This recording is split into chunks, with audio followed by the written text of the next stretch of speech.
Graça e paz, irmãos. Graças ao Senhor, até aqui tem nos conduzido com a sua bondade, né?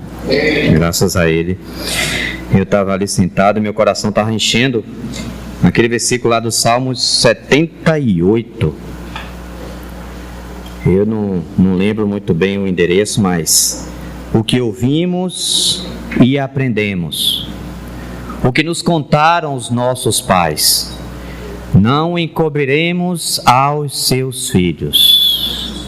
Contaremos às vindouras gerações os louvores do Senhor e o seu poder e as maravilhas que fez. Essas mudanças de gerações é um assunto muito delicado. Nessas transições nós podemos perder muitas coisas, e nós temos registro nas Escrituras dessa perda, algumas delas traumatizantes. Como diz lá no livro de Juízes, e levantou-se uma outra geração que não conhecia o Senhor. Isso é muito triste. Isso é muito triste. E nós devemos cuidar muito desse assunto com muito carinho. Muito, porque diz lá, o que ouvimos, todos ouviram. Mas tem um segundo passo. O que ouvimos e aprendemos. Se nós ouvimos e se nós aprendemos, nós somos aptos a discipular outros. Nós podemos ajudar uma outra geração e levá-los a conhecer o Senhor. Mas se só ouvirmos, por si só, nós não poderemos contribuir muito ou quase nada para aquilo que Deus quer preparar a outra geração. E o Senhor sempre está interessado com a outra geração. Porque nós já temos um exemplo ali no livro de Juízes, desse declínio, justamente na mudança de geração. Esse declínio é muito... Eu estava ali lembrando e me passou um filme.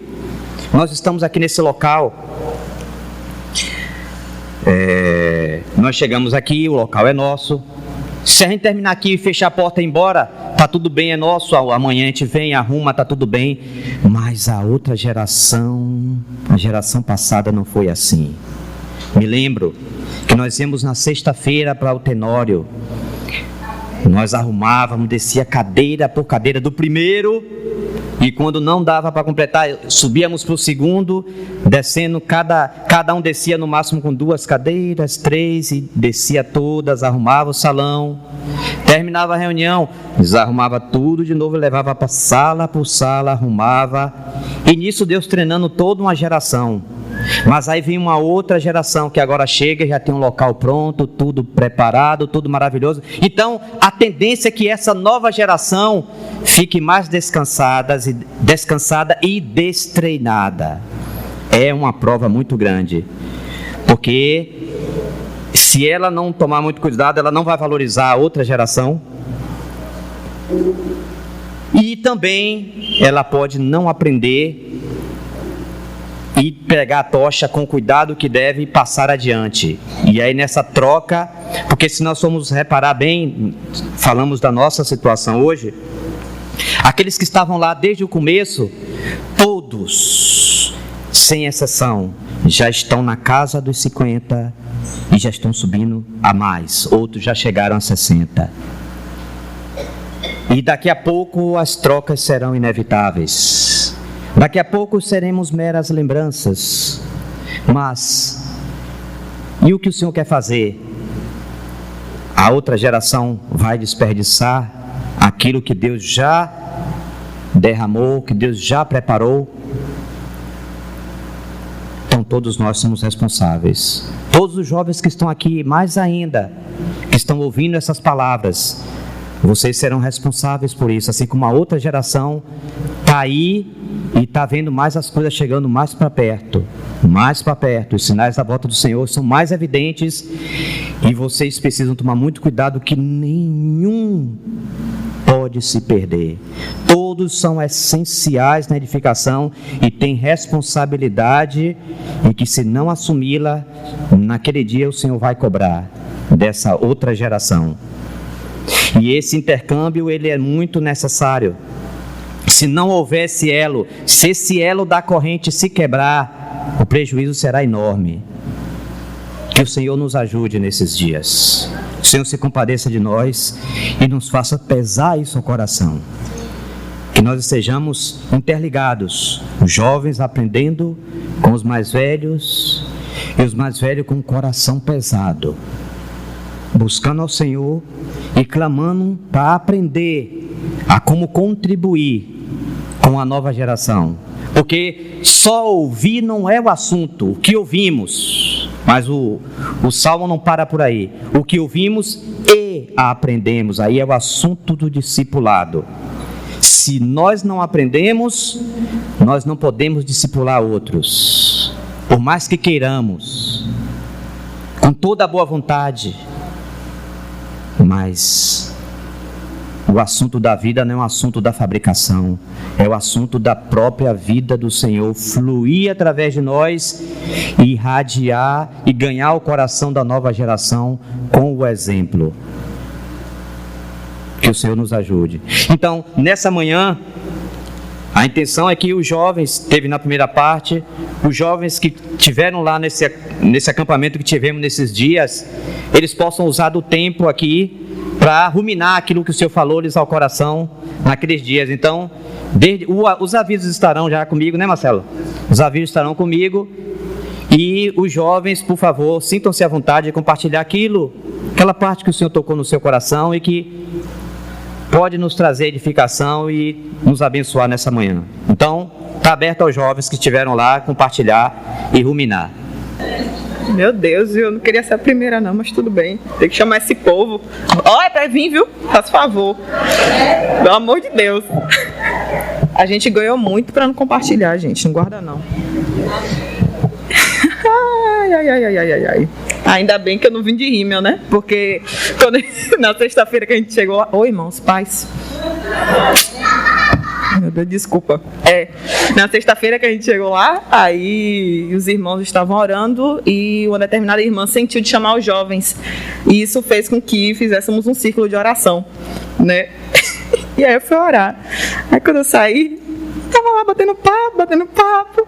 Aí o irmão já tava querendo ir no banheiro pra poder escovar o dente pra dormir. Aí a irmã falou assim: você tá com um pouquinho de rímel aqui sujo.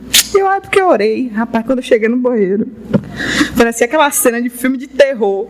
O rímel inteiro aqui assim, muito feio. Eu morri de vergonha, mas enfim, não estou, se eu chorar não fico feia. Irmãos, foi um intensivão, porque eu fui embora no domingo. Mas foi de sexta, no pé que eu coloquei até a hora de sair. Sabe quando você fala assim, que você tem um tempo falando: Senhor, eu preciso que você fale comigo, Ele fala: vou falar.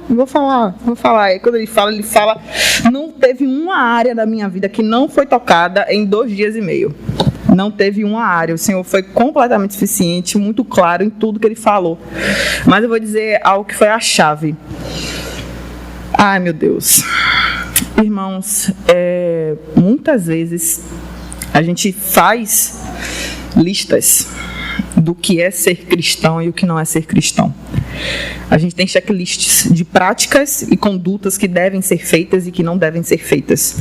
E a gente baseia a nossa vida cristã em dar checks.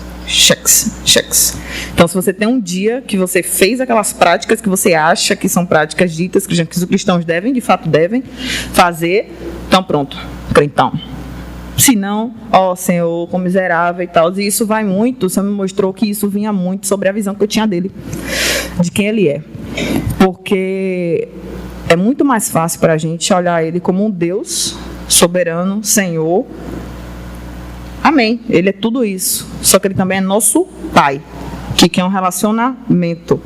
Isso faz com que seja algo muito mais próximo e demande de nós também uma sinceridade muito maior. Demande de nós uma ação de uma aproximação que é muito maior do que um Deus que eu vou adorar. Porque muita gente acha que a adoração se resume a uma vida de vir para as reuniões, que faz parte do dito checklist, e dizer, e bendizê-lo, e adorá-lo, e ir para casa, ler a Bíblia, orar e tal. Mas é muito mais profundo do que isso. O que é que estava acontecendo? Ele falou que... Meu Deus, me expondo. Mas enfim, amém, né? Para gerar cura também nos irmãos. O que é que acontece? A partir desse checklist, você começa a ter uma distância acerca do que é uma vida de fato no Senhor. Então você começa a ter... Deu branco, sabia? Deu branco. Amém. Peraí. Amém. Aqui, ó.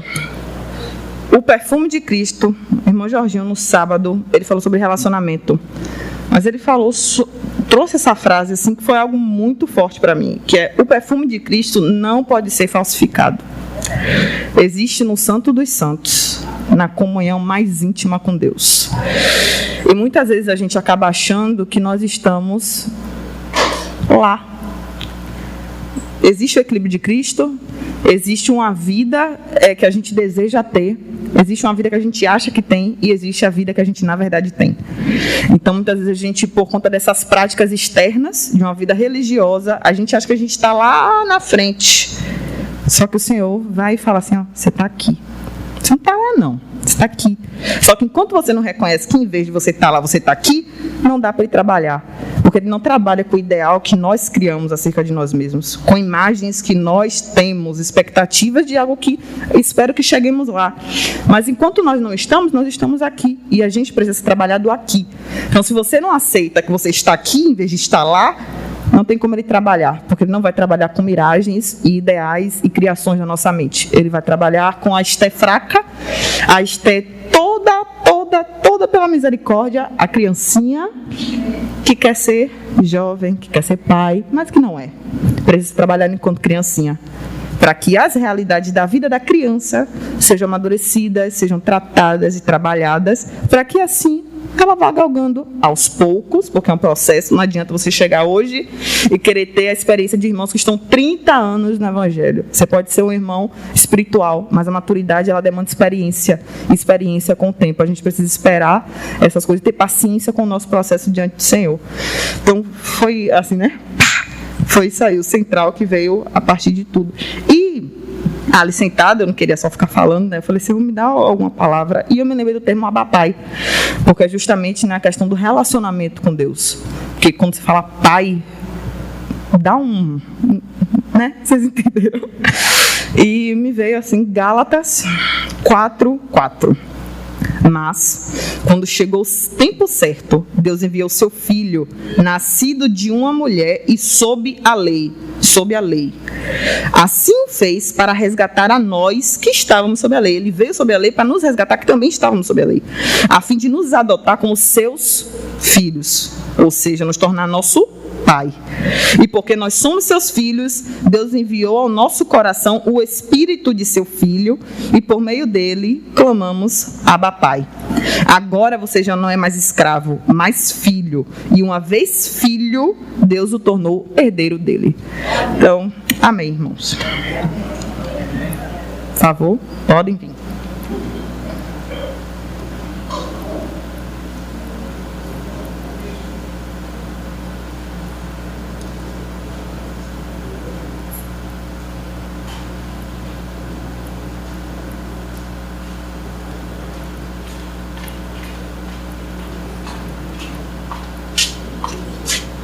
Paz, irmãos. Nunca vim aqui na frente, então... o que eu vou falar é simples, provavelmente rápido. Simples, não assim, é profundo, né? Assim, para mim foi bem profundo. Uma das coisas que foram compartilhadas foi sobre a prática do jejum. A importância de vivermos em jejum, né? O jejum na vida cristã. E esse assunto é bem profundo, assim, bem importante. Mas teve uma frase do irmão que pregou sobre essa palavra, que falou, que foi o que ficou em meu coração, sabe? Que eu tenho pensado sobre isso. Porque quando ele estava falando sobre o jejum, aí ele mencionou num momento assim... e tem aquele irmão que cuida do corpo, malhado e tal... que... como é que vai fazer o jejum? Porque vai ficar pele e osso. E aí, e agora? E aí ele falou uma frase que está até agora no meu coração, né? Que falou assim: irmãos, para que ou para quem estamos preservando os nossos corpos? E eu acho que isso a gente pode estender por muitas coisas assim, nas nossas vidas, né? Muitas áreas das nossas vidas. para que e para quem estamos preservando os nossos corpos, né? Se os nossos corpos são do Senhor, e às vezes a gente toma os nossos corpos como nosso, né? Para nossas vaidades, para o nosso proveito, né? Como é que nós temos usado o corpo que Deus deu para a gente, que é a via por onde Ele trabalha, né? Por onde Ele faz o trabalhar dele, tanto dentro como fora de nós, né? O nosso corpo que a gente anda, a gente vai para um lugar, a gente vai para outro. Como é que a gente tem usado esses corpos? A gente tem preservado ele apenas para o nosso prazer? Ou a gente tem usado ele, cuidado dele, né? Para proveito do Senhor e daquilo que é interesse do Senhor? Então, isso ficou muito no meu coração, porque os tempos que a gente tem vivido são tempos difíceis. E nós, como igreja, nós precisamos nos preparar para o que está por vir e já está posto diante de nós. E eu acho que a gente tem que ter mais consciência de cuidar do templo que o Senhor deu, entendendo que os nossos corpos não são nossos, mas é do Senhor, né?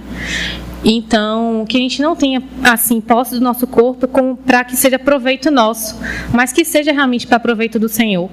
Tanto aonde a gente leva o nosso corpo, como nós tratamos o nosso corpo e como nós escolhemos gastar esse corpo, como nós temos gastado os nossos corpos, né, nessa terra, porque, enfim, tudo se vai, né?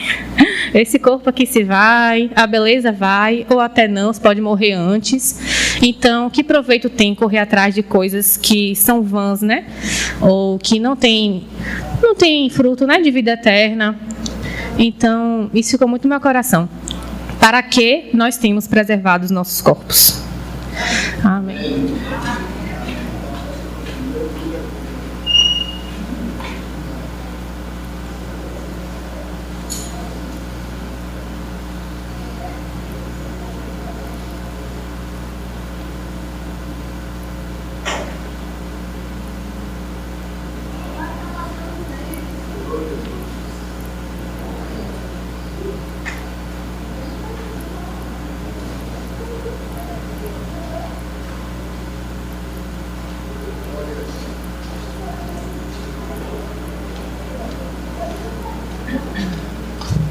Paz, irmãos.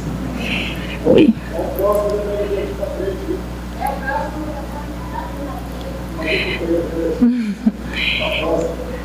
Eu não ia vir falar não, mas o Espírito Santo estava me incomodando ali. Como o Esther falou, desde o dia que eu cheguei lá até o dia que eu saí, o Senhor falou comigo. A palavra que os irmãos ministraram foram como luz em meio a minhas trevas. Foram luz do Senhor que foram jorradas nos meus quartos escuros da minha vida. Mas uma coisa que eu queria falar que o Senhor trabalhou muito comigo foi a questão do... Às vezes a gente fala uma frase para o Senhor, cantamos algo para o Senhor, mas ela não é realidade em nossas vidas. Muitas vezes a gente fala, o Senhor é a nossa segurança, o Senhor é a nossa confiança. E quando o Senhor nos coloca à prova, não é nada daquilo. A gente dá lugar ao medo, dá lugar à dúvida, dá lugar a nós mesmos. E uma coisa que o tio Jorginho falou que ficou muito assim gravado no meu coração. Desde o dia que eu me converti, eu ouço essa frase. Mas agora ela se tornou, de fato, a realidade da minha vida. Dependemos do Senhor. Dependemos do Senhor até para confiar nele. Porque se a gente confiar de nós mesmos, a gente não sai nem de casa. E outra coisa que eu queria falar tudo é por meio dele, tudo é para ele. Então, tudo que nós fazemos é para o Senhor, é do Senhor. Tudo que nós ouvimos, tudo que nós falamos, tudo, absolutamente tudo é para ele. Até nossa intimidade é para ele. E nós não conseguimos fazer absolutamente nada sem o Senhor. Então, esses dias foram... Eu ganhei muitas coisas mesmo, mas essas coisas foram coisas muito pessoais, sabe, assim, coisas que eu estava tendo, antes de ir, eu procurava irmãos para ter comunhão, para pedir ajuda, pedir socorro. Graças a Deus eu achava o socorro, os irmãos oravam por mim, me ajudavam. Mas esses dias é como se o Senhor falasse assim: eu trouxe você aqui para resolver todas essas questões. E eu acho que algumas pessoas que estavam lá também sentiram isso, porque foi um tempo, meu Deus do céu, eu não sei nem como explicar como foi esse tempo, mas foi, para mim, foi o melhor acampamento que eu já tive em toda a minha vida. Em toda a minha vida. E glória a Deus por isso. Amém. Amém. Paz, irmãos. Já que estava compartilhando sobre a questão do jejum, que foi logo no sábado, primeiro compartilhado, irmão. E teve uma coisa que uma irmã falou que, nossa, o coração está acelerado. Ai, amém. Teve uma coisa que a irmã falou sobre o jejum, que muitas vezes a gente busca jejuar pelos nossos próprios interesses. Vamos jejuar por um exemplo, para os nossos filhos, por uma coisa da minha vida profissional, vamos jejuar por isso. E quando a irmã falou, é como se as escamas, a irmã falou sobre isso, é como se uma escama dos meus olhos tirassem, assim, tipo, no sentido de, eu não estou jejuando pelo interesse do Senhor. Muitas vezes a gente fala que vai jejuar pelas nossas coisas e esquece que qual é o interesse do Senhor em nossas vidas. O que o Senhor quer pra gente? Qual é o que o Senhor quer que você jejue? E aquilo dali, nossa, queimou meu coração. E teve uma coisa que o Led falou também, que foi uma coisa que o irmão falou, que foi dependência do Senhor. Precisamos viver dependente do Senhor. Às vezes tem tantas distrações em nossas vidas, nossos olhos estão em tantas coisas e acaba tirando isso, a dependência do Senhor, de colocar o Senhor como primeiro lugar. E eu lembro que a irmã falou assim, que as bordas do colheiro estão próximas, né? Que o nosso coração possa estar no Senhor. Amém.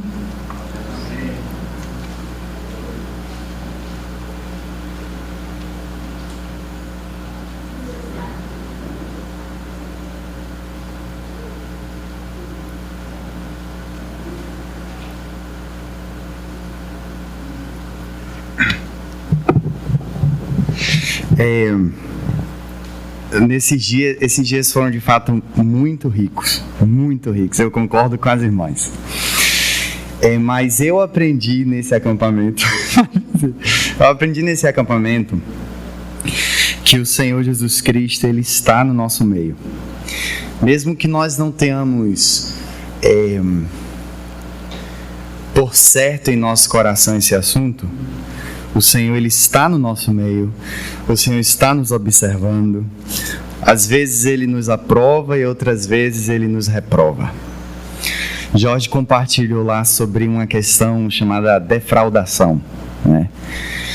O perigo da defraudação, mas especificamente houve uma parte do verso que ele compartilhou que capturou meu coração. Que o verso diz assim, que Deus, o Senhor é vingador. Deus é vingador desse assunto de defraudação no meio do seu povo. E justamente a defraudação, pelo que nós entendemos lá, é você atiçar alguém a algo que você não pode terminar. É você levar uma pessoa por meio de toques, por meio de uma atitude leviana, e você defrauda uma pessoa. E a gente, geralmente, quando nós fazemos o pecado, ele tem, quando o pecado está no assunto, quando tem um pecado, você sempre vai ver um assunto se esconder, né? Quando o homem lá pecou no Jardim do Éden, a primeira coisa que eles fizeram foi se esconder. Logo veio a ansiedade, e eles se esconderam. E quando esse assunto acontece, provavelmente também essa é uma das nossas atitudes, é de se esconder, de tentar cobrir, de querer fazer as coisas escondido. Mas o Senhor Jesus Cristo, Ele está no meio dos candeeiros de ouro. Ele está no meio do seu corpo e Ele está prestando atenção. Às vezes a gente pensa que pode esconder as coisas, pode colocar um pouco de maquiagem, mas o Senhor é vingador dessas coisas que acontecem. Nós precisamos de iluminação do Senhor para podermos andar de maneira correta na sua presença. Enquanto Jorge falava, me veio algo que há um tempo atrás o Senhor imprimiu no meu coração, que o Senhor diz assim, que Paulo falou para Timóteo: cuida de ti mesmo e da doutrina, e cuida de como você anda na casa de Deus. Então, isso foi o que capturou meu coração nesses dias. Pedi ao Senhor que Ele nos conceda a iluminação, nos ajude a de fato termos uma experiência real com Ele no nosso espírito, de maneira que compreendamos que nós estamos sob a total vigilância do Senhor. O Senhor, Ele está nos observando, Ele nos ama, mas Ele também precisa nos corrigir, nos disciplinar. E temos que pedir a Ele graça para andarmos bem na casa do Senhor, né? Caminharmos bem, ver como andar na casa de Deus, cuidar de si mesmo e cuidar da doutrina. Não, como um irmão falava no passado, não nos fazermos de tontos. Não se fazer de tonto, de bobo, que isso. Não. Chamar pecado de pecado e pedir pela graça do Senhor que Ele nos restaure e que nós, com o Seu Santo Espírito, possamos cooperar com o que Deus está fazendo em nós. Né? Amém.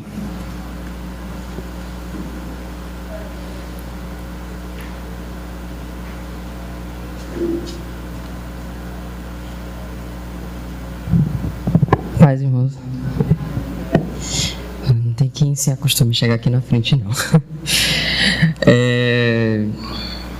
Eu queria muito agradecer os irmãos pelo empenho de se esforçar mesmo para ter esse acabamento, porque eu sei que foi tudo muito de última hora, assim, foi um mês para organizar tudo.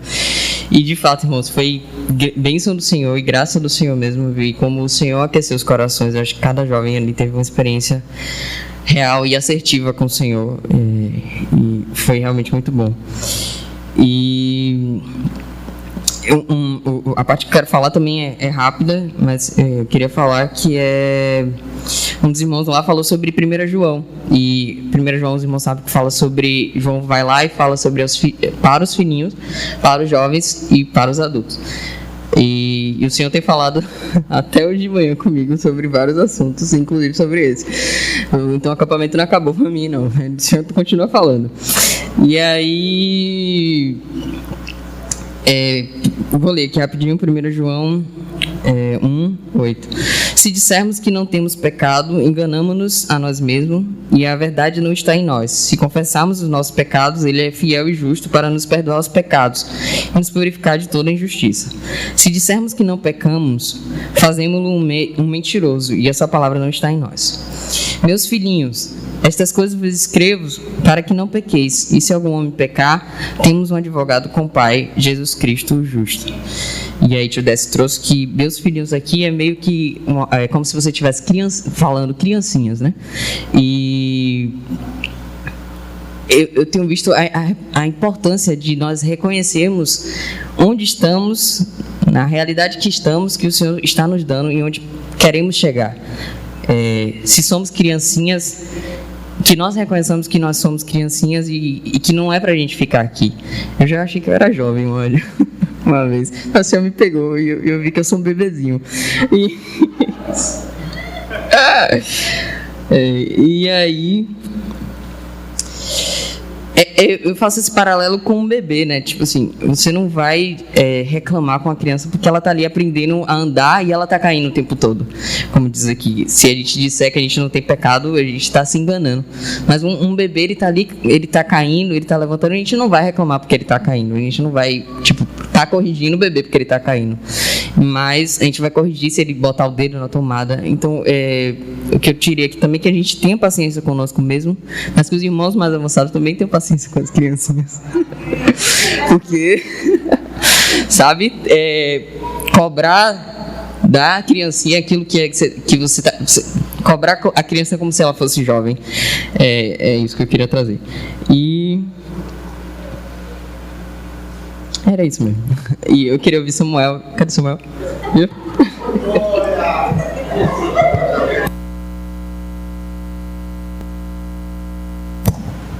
Então, esse acampamento para mim foi interessante, porque o Senhor me mostrou algo de grande valor. Eu achava que eu vivia da forma cristã correta, entende? Eu achava que eu sabia como ser cristão. Então, era aquele negócio, eu achava que era por mim mesmo, que isso, aquilo, enfim.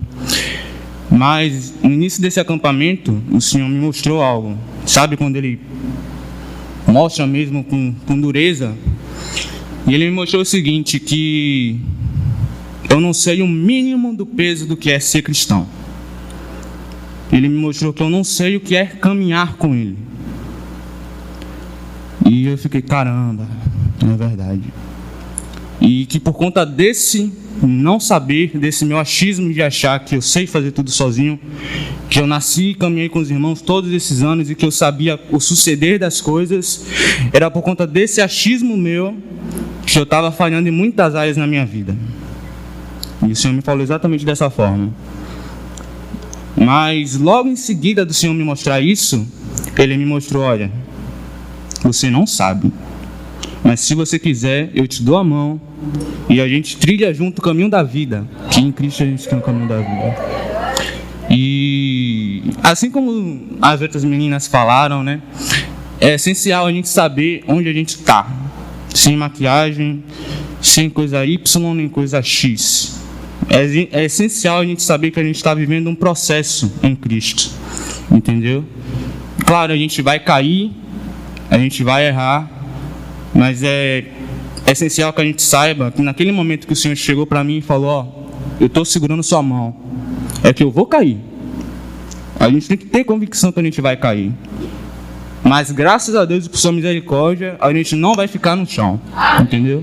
A gente não vai ficar na queda e o Senhor vai nos puxar em sua misericórdia para o arrependimento e a gente vai poder prosseguir e caminhar novamente o caminho da vida junto com o Senhor. Foi isso que o Senhor ministrou no meu coração nesses dias.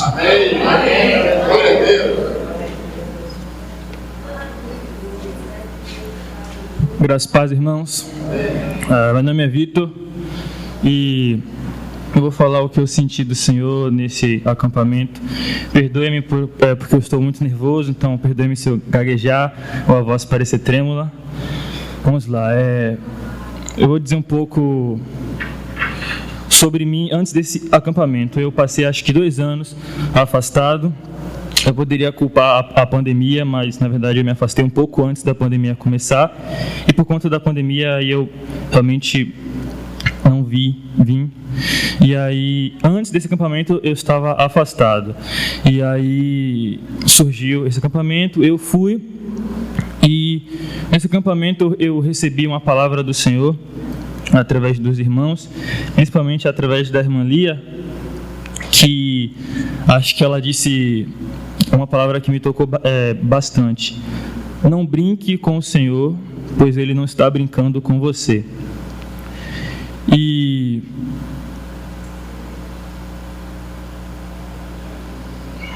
peraí, deu branco agora. Sim. E ali eu percebi que nunca foi, e hoje nós estamos vendo os sinais que não é mesmo uma opção estarmos afastados do Senhor. Eu acho que eu vou só complementar o que Samuel disse, dizendo que se caiu, levante. Se afastou, volte, pois não é uma opção permanecer caído, permanecer afastado. Você começou essa jornada com Cristo, você deve terminá-la. Não é uma opção parar e muito menos voltar para trás. Seja mancando, seja se arrastando, mas siga em direção a Cristo. Ande, caminhe com Ele até o dia que receberemos a vitória, até o dia que Ele voltará e nos dará a coroa, né? Levarei eu também minha cruz, até por uma coroa trocar. E foi isso que eu recebi do Senhor. Não há mais tempo de brincar, nunca foi e hoje é que não é mesmo. Siga a Cristo, se arrependa, volte, se firme nele. Caiu, levante. Não há outra opção, não há, só há Cristo. E é isso. Eu também gostaria de pedir oração por mim e por meu pai, porque minha relação com meu pai nunca foi muito boa e faz 3 meses que eu estou sem falar com ele. Hoje eu decidi perdoá-lo e vou procurar ele para me reconciliar. Então eu gostaria que os irmãos pedissem perdão, que os irmãos orassem para que dê tudo certo entre mim e meu pai. E também orem para que eu permaneça, e eu hei de permanecer porque não é uma opção, não está firme em Cristo. Amém.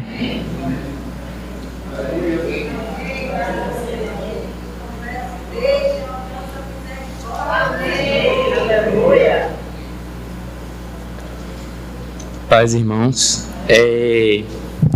Eu não fui para o acampamento dos jovens, mas eu fui para a conferência de Minas Gerais.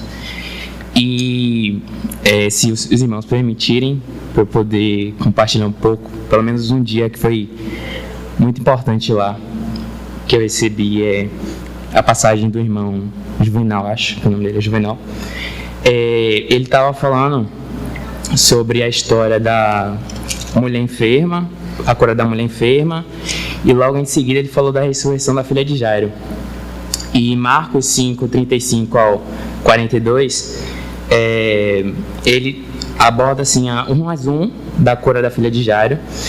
E só lendo rápido aqui, para os irmãos estarem entretidos com essa palavra, ele fala assim: enquanto Jesus ainda falava, chegaram alguns da casa do chefe da sinagoga dizendo: a sua filha já morreu, por que você ainda incomoda o mestre? Mas Jesus, sem levar em conta tais palavras, disse ao chefe da sinagoga: não tenha medo, apenas creia. Jesus não permitiu que ninguém o acompanhasse, a não ser Pedro e os irmãos, Tiago e João. Chegando à casa do chefe da sinagoga, Jesus viu o alvoroço, os que choravam e os que pranteavam muito. Ao entrar, disse: por que vocês estão alvoroçados e chorando? A criança não está morta, mas dorme. E riram-se dele, mas Jesus, mandando que todos saíssem, levou consigo o pai e a mãe da criança e os que vieram com ele, e entrou onde ela estava. Tomando a criança pela mão, logo disse: Talita cumi, que quer dizer: menina, eu digo a você, levante-se. Imediatamente a menina, que tinha 12 anos, se levantou e começou a andar. Então todos ficaram muito admirados. E eu recebi dessa palavra, quando o irmão estava compartilhando, é que às vezes somos muito precipitados em relação às coisas. Às vezes somos tomados pelo momento, pela ocasião. E a fé move montanhas. Nós sabemos que o nosso Deus é o Deus do impossível. Então por que tememos tanto, se sabemos que em todo momento o Senhor está conosco? Da mesma forma foi a mulher enferma. A fé dela a salvou. Então, que possamos ter em mente a convicção que, independente das circunstâncias, o Senhor demonstra que a todo momento está conosco. E teve um dia lá em específico também, que a irmã Dionísia, a esposa do Juvenal, ela falou em relação a relacionamento também. E abrindo isso para uma esfera mais geral, é justamente a questão da precipitação. Às vezes somos muito precipitados para termos as coisas. Os jovens são muito precipitados para se relacionarem, somos muito precipitados para querermos aquela bênção que almejamos tanto, mas tudo é no tempo do Senhor. Se temos fé, se cremos no Deus vivo, o Deus de todas as coisas, então não temos por que temer, porque sabemos que Ele está cuidando de todas as coisas.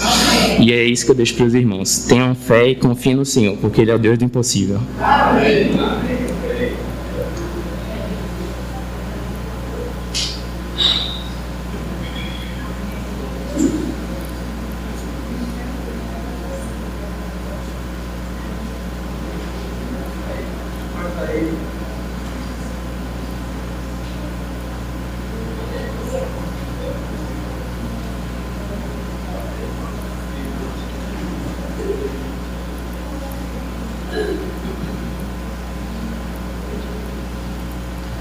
Bom, eu esperei se viria mais alguém, mas parece que a carga acabou. Tem mais? Está em tempo. Bom, eu vou aproveitar esses 5 minutinhos aqui antes de terminar. A gente já vai dar um aviso para falar aqui sobre 2 momentos, né?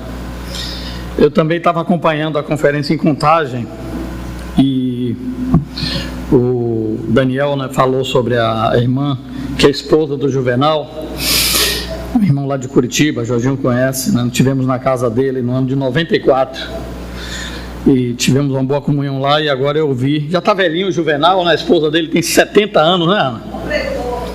Completou, não foi, Sil? Completou 70 anos, como é uma irmã bem falante. Mas assim, aquilo que falou ao nosso coração, daquilo que o irmão trouxe, foi aquela palavra. Ele deu uma palavra muito, muito forte, no sentido de mostrar que quando a gente está passando pelo problema, os problemas virão, são inevitáveis, ninguém pode evitá-los, ninguém pode dizer eu não vou ter problema. Eles virão, fazem parte da história da humanidade. E os cristãos parece que é turbinado, né? Os problemas para cristãos parece que é turbinado. Então, ele disse, irmão, seja de que ordem for, coloque a sua boca no pó. A gente já tem até ouvido isso, né? Coloque a sua boca no pó. E você vai ver, quando você coloca, o que é colocar a boca no pó? E ele usou aquele exemplo daquela palavra se eu não me engano é humus, né? Que é umidade, que tem a ver com estar andando bem rasteiro no chão, bem humilde, e deixando então que Deus possa trabalhar em nós. Quando nós fazemos isso, quando nós tomamos essa atitude de colocar a nossa boca no pó, nós saímos de cena e deixamos que Deus lide com os nossos problemas. Isso é tão bom, porque vai haver problemas de toda ordem financeira, ordem de relacionamento conjugal, de irmandade, vai haver, não é inevitável. E Deus faz uma escrita na nossa história, porque esses problemas é que vai nos tornar pessoas melhores.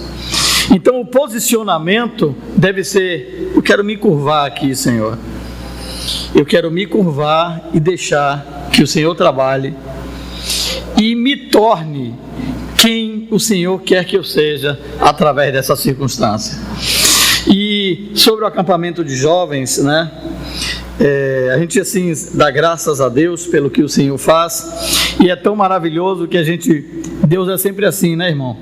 A gente pega 2 pães, o que é que você tem para comer? Perguntou Jesus no meio da multidão. Aí foi Filipe, não foi? Filipe foi lá, olha, Senhor, tem 5.000 pessoas aqui, mas eu tenho 2 pães, ou é 3 pães? 3 pães e 2 peixes, 5 pães e 2 peixes. 5 pães e 2 peixes. E a gente pega esses 5 pães e 2 peixes e coloca na mão de Deus. Novamente, é o mesmo princípio que o irmão falou. Você se humilha e você coloca aquilo na mão de Deus. E você já sabe o resultado. Dá para alimentar uma grande multidão. Porque nós colocamos na mão de Deus.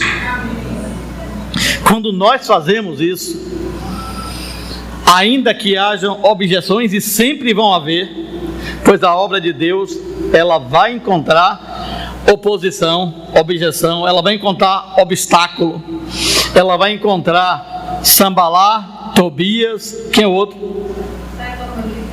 Vai encontrar. Mas, irmão, quando nós colocamos na mão de Deus, Deus multiplica.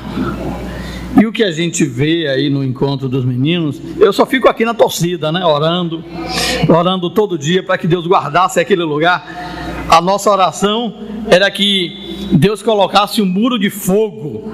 Já viu o muro de fogo lá? Estava orando pedindo muro de fogo. Um muro de fogo naquele lugar, protegendo e trouxesse a sua presença e a sua bênção ali. E a gente entendeu que Deus respondeu essa oração. Eu creio que outros irmãos também estavam orando, não é uma coisa particular. Mas, irmão, a igreja é de Deus. E eu achei assim outra coisa tão bonita, sabe o que foi? Falando aqui, traçando um paralelo com outras igrejas. Eu nesse período, né? Provisoriamente, sabe aquela história lá de Jerusalém? Todos saíram e eu fiquei. Normalmente, essa época, né? Eu dou uma saída e tal. Eu lembrei até disso. E eu aqui fiquei fazendo contato com alguns irmãos. E a gente estava falando lá. Em diversos lugares, em Curitiba, os irmãos tiveram acampamento. Em Contagem estava acontecendo. Falei com Priscila no Rio de Janeiro. E ela mandou as fotos lá, também estavam sendo edificados. Sabe o que eu vi? É que Deus estava edificando a sua igreja em cada lugar. É que Deus estava fortalecendo o seu povo em cada lugar. E há um sofrimento muito grande que o povo de Deus está passando, porque nós estamos saindo de uma pandemia. E lá na conferência, os irmãos falando, disseram, olha, muitos irmãos não quiseram estar por conta desse momento de pandemia que a igreja está vivendo. E é uma situação que não atinge só você, amado, não atinge só nós aqui em Salvador, mas no mundo inteiro a igreja está sendo atingida. Mas Deus a está edificando, irmão. Deus está edificando. Então eu fico muito grato ao Senhor pelo trabalho dele, e que a gente não faz parte de um grupo à parte. Amém? Essa igreja é universal. Não é universal do reino de Deus, não. É universal no sentido de ser de toda a terra. E Deus está edificando a igreja. Quero fazer aqui as palavras, as que foi de Sileisa, né? Agradecer aqueles que se colocaram no fundo do Jordão. Porque para você passar de pé enxuto, você lembra dessa história no Velho Testamento? Para que você possa passar de pé enxuto, o povo ia entrar era Jericó?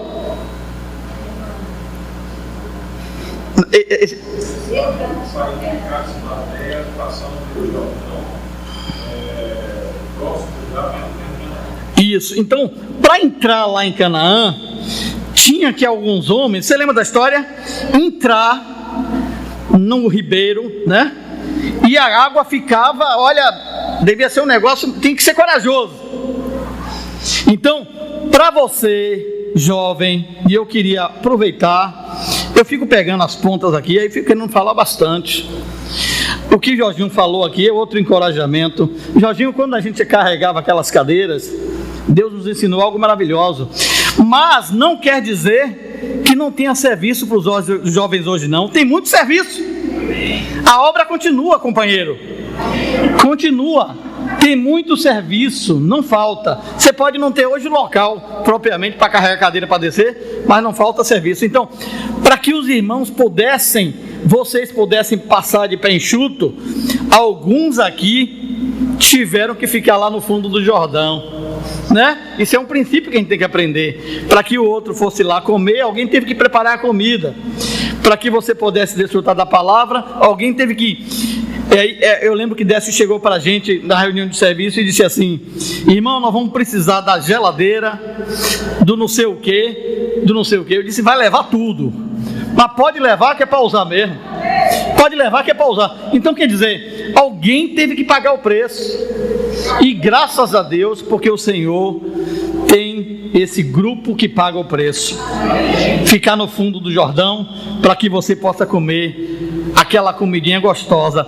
E existe aqui uma metáfora, que é a comidinha que as irmãs prepararam, mas é também aquela comida espiritual, aquele alimento na palavra. Graças a Deus, louvado seja o nome do Senhor. Esse é o meu testemunho.